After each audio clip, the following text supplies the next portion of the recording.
So you're bringing home a brand new baby ball python.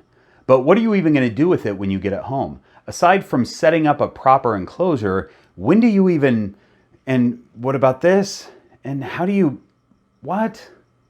We're going to answer all those very specific questions and more. Plus, we're going to have a handling session with two brand new baby ball pythons, not this one.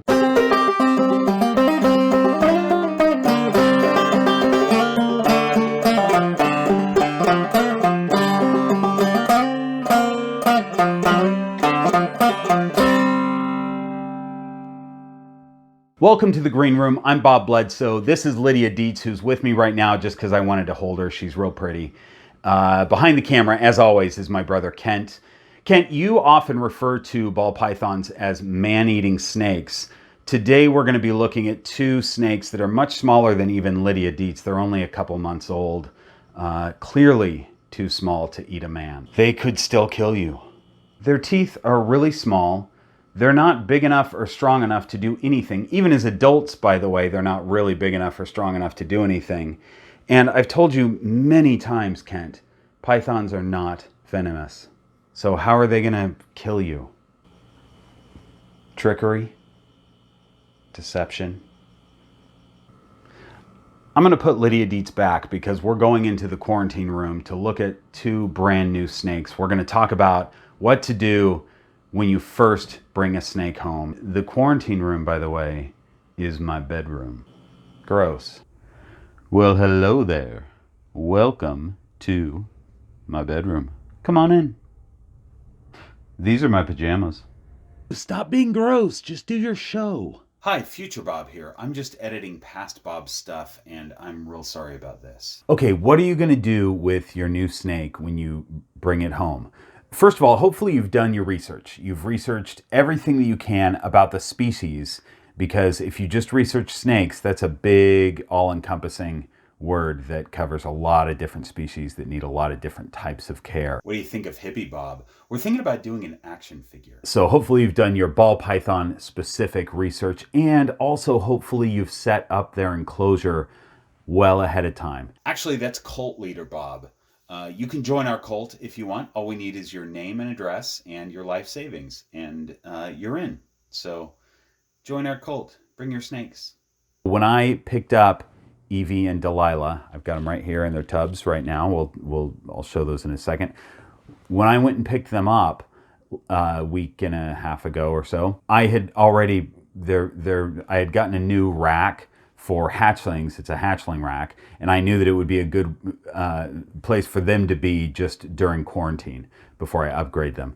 But I plugged that in several days before and made sure that the humidity and temperatures were bang on before I even left to go and pick them up, because I don't want to be messing with the temperatures and humidity and trying to figure things out when I got a snake in there suffering because they're not in the right environment. I've got them in really small enclosures. These tubs fit in the rack, and they're a rack makes it so it's only, the light only comes in from the front, and it's blacked out on all three sides. So if you're not using a rack, you can black out your enclosure on all three sides, and that's really helpful. But also, this is hatchling specific. If it's a hatchling, have them in a small enclosure just for quarantine, really small enclosure just for quarantine. I wanted to keep them in about the same size that John was keeping them in. He had them in a hatchling rack, which is, when you have hatchlings, you put them in these little tubs. And the reason is that all they ever want is security. They don't want to explore. They don't want to go out and frolic or anything like that. Hatchlings are born knowing that everything outside of where they're currently hiding, everything out there that moves wants to murder them. That's their mentality. So they are not interested in going out and exploring. They are interested in hiding and being secure. And if bringing them into your home is stressful enough, just being in a new environment is stressful enough. So adding to that by giving them a big, massive enclosure with plants all over the place and stuff like that so they can crawl around and have a good time is just not necessary. It's going to give them unnecessary stress, and they're probably not going to take advantage of crawling around and having a good time until they're a little bit older and bigger. they'll get more confident and take advantage of that kind of stuff. But for now, small is great. Now, I'm only going to have them in these for quarantine. And here's what I have for a quarantine tub. 2 hides, 1 on each side, so they can thermoregulate. I've got a little water dish here, and I've got a thermometer hygrometer right there. It says 81 and 58. It's actually just over 60 in the rack, but it's been coming down since I brought the tubs out. Paper towel, I've mentioned this before, but paper towel being really important, because when you bring a new snake home, whether it's a hatchling or not, you want to be able to see anything that comes off of that snake, whether it's mites or whether it's something in their poo, that doesn't look right. You can't always tell that if they're on cocoa husk. So you just want to be able to see everything for a while. So that's what I have for their tub. Just the little hides and a thermometer, hygrometer, and a water dish. And then I have separate tongs when I feed them. I always, when I'm on the day that I change waters, I always change the rest of my collection first, and then I wash my hands and everything, and then come in and change the quarantine waters and things like that. And by the way, if you haven't seen my other videos, I got these two from the same place. They literally came out of the same rack at John's Jungle. So quarantining them together is just fine. If they didn't, if I had bought 2 snakes at the same time from separate locations or whatever, I would want to quarantine them away from one another as well. But in this case, they came out of the same rack. So I think what I'll do is pull Evie out of here. I just want to give her some time to acclimate to human beings. She does pretty well, but she's, as you would expect, she's a pretty nervous little snake. In case you're wondering about genetics here, she is a vanilla with a very special het that we're keeping secret. But essentially, she looks like a normal ball python. Vanilla is a very subtle gene. But look at this. She's right away just being curious. She's not showing me any nervous behavior, which is pretty cool. She could at any time, though. She could decide that things are not going her way. But we'll see how this goes. All right, so let me just explain what happened when I brought them home. Anytime you bring a new snake into your collection, you want to put them in their enclosure as soon as possible. You don't want to mess with them too much. Give them a quick once over, not an invasive once over. Don't open their mouth or anything like that. And then put them in their enclosure and leave them there for a week. Some people leave them there for 2 weeks. That's great. Don't touch them.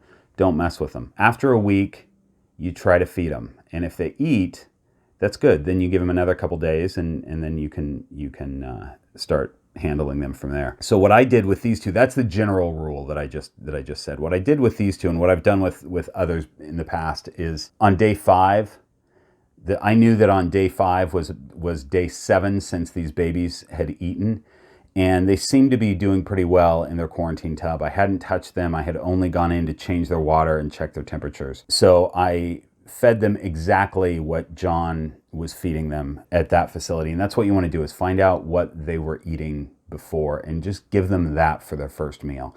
So I gave them a live hopper mouse, and they both took it no problem, without hesitation. I gave them a little smaller one too than they probably normally would have, but I just wanted to see if they would eat. So they did, and then 5 days after that, I offered them a frozen thawed. I don't think they've ever been offered a frozen thawed, and I like to feed frozen thawed to all my snakes. I don't like feeding live unless I absolutely have to. So here's what I did. They both took frozen thawed with no problem. Sometimes they do, sometimes they don't.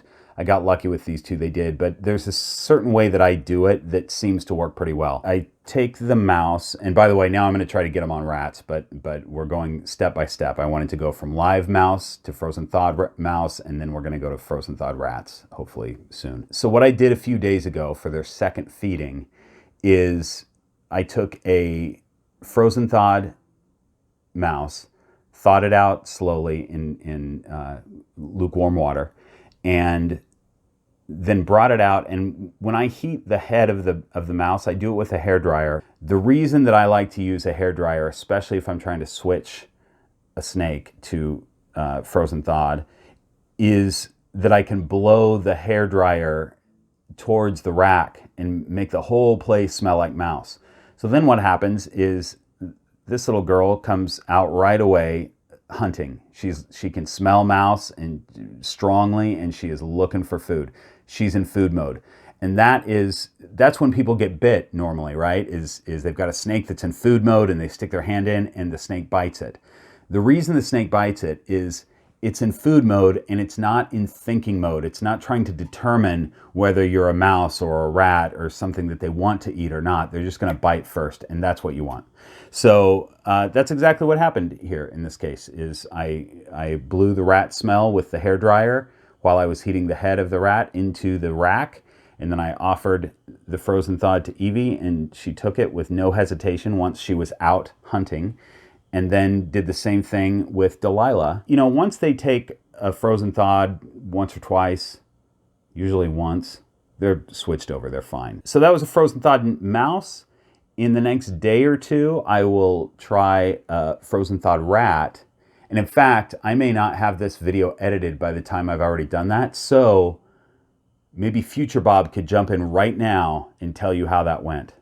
But wait, not right now. Let me tell you how it's done. I'm going to thaw a mouse out, though. I'm going to thaw two frozen rats. I'm going to thaw a mouse that I'll just end up wasting, but it's worth it. I'll heat that mouse up, blow the air into their rack so they smell that mouse, and their whole tub is permeated with the smell of mouse. Then I'll offer the rat. A lot of times they'll grab the rat right away. And again, once they've taken a rat, usually once, they're fine. They realize that that's food and they'll be switched. So we'll see what happens. Now future Bob can jump in if I've already done it by the time I've edited and tell you how it worked or not. Yeah, it worked. It's a really good technique, but it doesn't always work this easily. I think those two just have really strong feed responses. Did it work? I really hope it did. Yes, it worked. I just said. You guys, I forgot to mention that when you're waiting that week or maybe 5 days or whatever, the idea there is that you're going to wait to hold them. If you can get them to eat, then you're going to wait another 48 to 72 hours, and then you can start to handle them regularly. And it's up to you whether you want to wait 48 or 72 hours. Some snakes digest slower than others.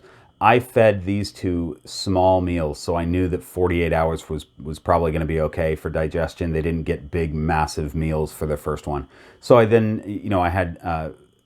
I did that on day 5. So on day 7, I was able to start the socialization process, which for this one has gone really well, because on her first day of socialization, it was probably the first time that she'd ever really been handled very much, for 20 minutes. She was all balled up and for most of the time and just real nervous. Now you can see this whole time she's been just sort of cruising around and totally seems comfortable. So another thing, think about the placement of your enclosure. You don't want it in a high traffic area, especially if your back and sides aren't blacked out, which they probably should be just for the beginning. But you don't want it in a high traffic area where they're seeing all kinds of craziness outside. That's really scary especially for a hatchling. And also, if your hatchling is defensive and snappy and bites, that's normal for a ball python. Ball pythons typically aren't bitey, but definitely a hatchling.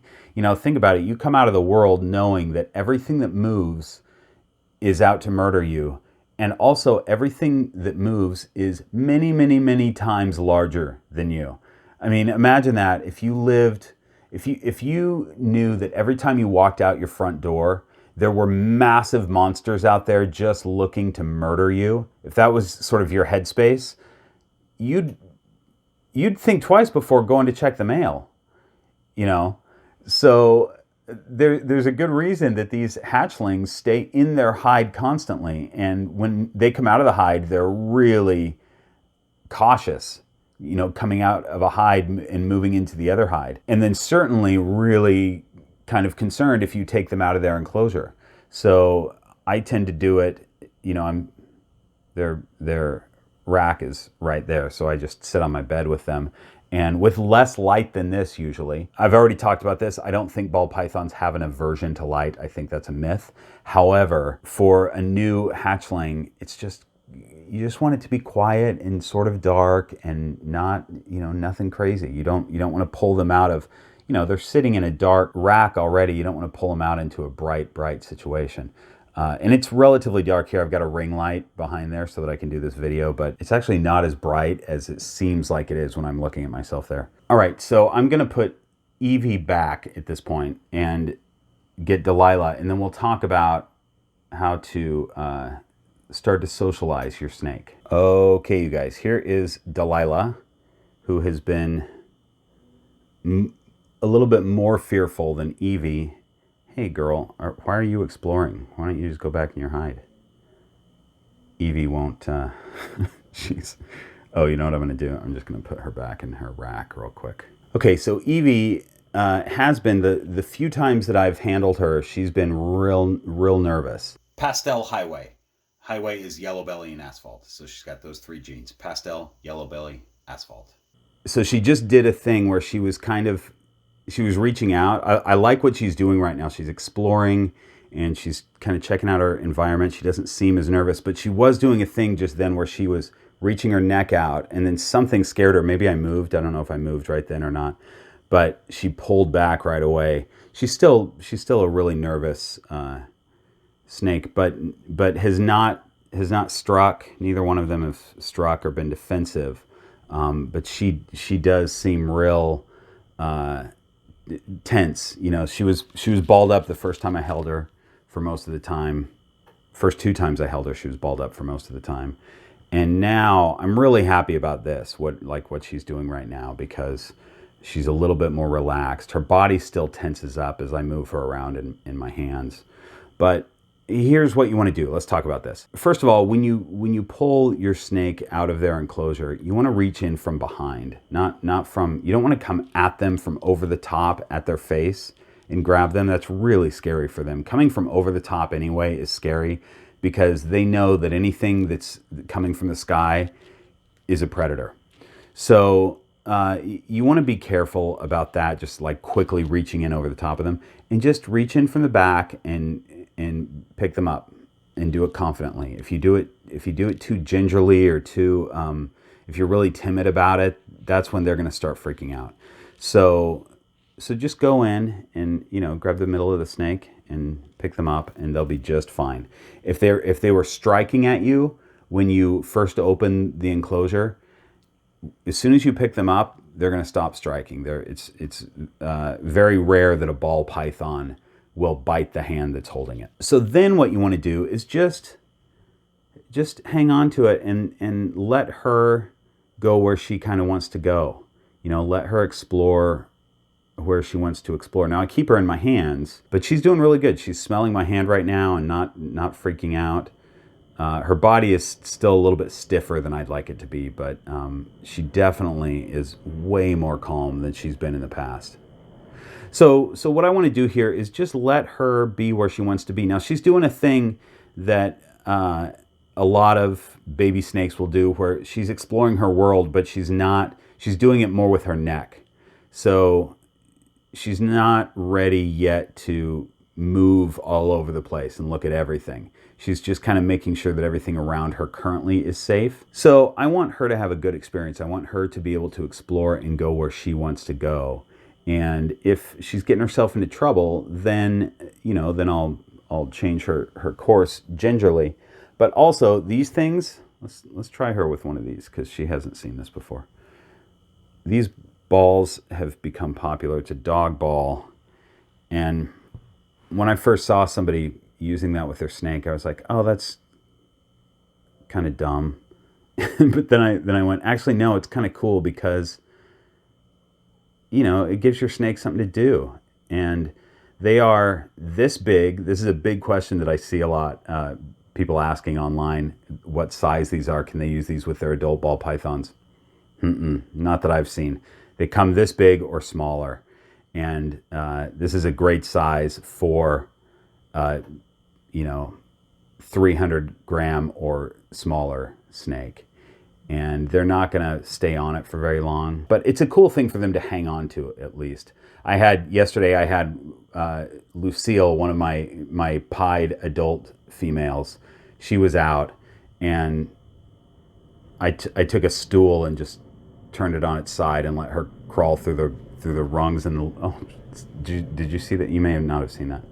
but I moved my hand. I'm so sorry that I moved my hand in front of your face. That was scary, wasn't it? I let Lucille crawl around through the rungs of the stool, and she seemed to enjoy that the same way this ball kind of works. So this thing, this is a ball that I've used with my other younger snakes, and so in bringing it in here in the quarantine room, I sprayed it with F10 and just let the F10 dry, and so it's totally fine to bring in. And then when I bring it back, I'll do that again. I'll spray it with that F10, and F10's great because you don't wipe it off. You just let it dry. It's fine. But this just gives her extra stuff to explore and look at. You just want her to have you want her to have a good experience where she got to choose a lot of things, because she really didn't get to choose coming out of her hide and coming out of her tub, and she would not have made that choice, So if I can allow her to make some other choices on her own, that's kind of cool. For your first few interactions, 15 to 20 minutes tops is really good. And if you can end it with a good experience, that's the way to go. Right now, she's had a good experience the whole time. She hasn't had anything other than me moving my hand in front of her face and scaring her a little bit. She hasn't had any traumatic things happen during this outing. So if I were about to put her back and I quickly moved my hand in front of her face and she got startled, I wouldn't put her back right then. I'd wait until she's kind of forgotten about that. I'd let her crawl around a little bit more and have a decent non-scary experience before I put her back. And this is really, every snake is different, but I've handled these two. This might be the fourth or fifth time. I'm only handling them once a day, and it's only when they haven't eaten for a couple days. So they're a couple days out from taking their last meal, and so it's time to handle again for a little bit until I feed them their next meal. And they're just doing fantastic with this 15, 20-minute things. Delilah seems a lot less timid than she was the first couple times that I handled her. So you just want to give them time to adjust. Some snakes will take 6 months before they get to this point. Some baby snakes need to be they need to get some size on them before they're confident enough to do this kind of thing. And you never know what you're going to get when you get a snake, but you want them to be confident in themselves and confident in the area around them. So if they're in a location where there's high traffic and lots of craziness going on outside their enclosure, they're not going to be real confident about the area around them. But a lot of it too is just confident in themselves as a snake. A lot of times when they get 6 months old, and really that has more to do with size than age, but they get some age and size on them, they'll start to be a little bit more confident and move around a little bit more. They won't have that instinct of, oh, everything is always going to be wanting to eat me. And again, that's not every ball python. I think most ball pythons are going to be closer to this type of situation where they're going to be real timid for the first few times that you handle them, and then slowly work out of that. As long as you keep the environment controlled. I've got a really controlled environment here. I'm going really slow. I'm not throwing her around she wouldn't wrap around my neck anyway, but I'm not throwing her around my neck and doing housework like I would with one of my adults that's used to that. I'm going to sit on my bed. I'm going to be relaxed and calm, and hopefully she'll mirror that, and we'll both just be relaxed and calm, and she can explore a little bit. Then I put her back in her enclosure where she would probably rather be anyway, and she's had a good experience. And then we do it the next day for 15 or 20 minutes, and then we just go from there. I'll make assessments with how she's doing, how she's feeling, and eventually we'll go for longer times out of the enclosure. She's just doing great though. Look at this. She's just totally in thinking mode, exploratory mode. I've talked in other videos about that. And I want to mention Kevin McCurley over at Nerd. He's the one that uses that term of thinking mode, which is a really great term, because if they're in fight or flight mode, or if they're in feeding mode, or if they're in sleeping mode, they're not thinking. So this is the only time that they're actually thinking and exploring and checking out the world, because snakes are so they go on instinct so much, and when that instinct kicks in, they're not necessarily thinking. Hey, baby girl, what'd you find? So, real quick, one quick note. I don't know if I mentioned this at the beginning or not.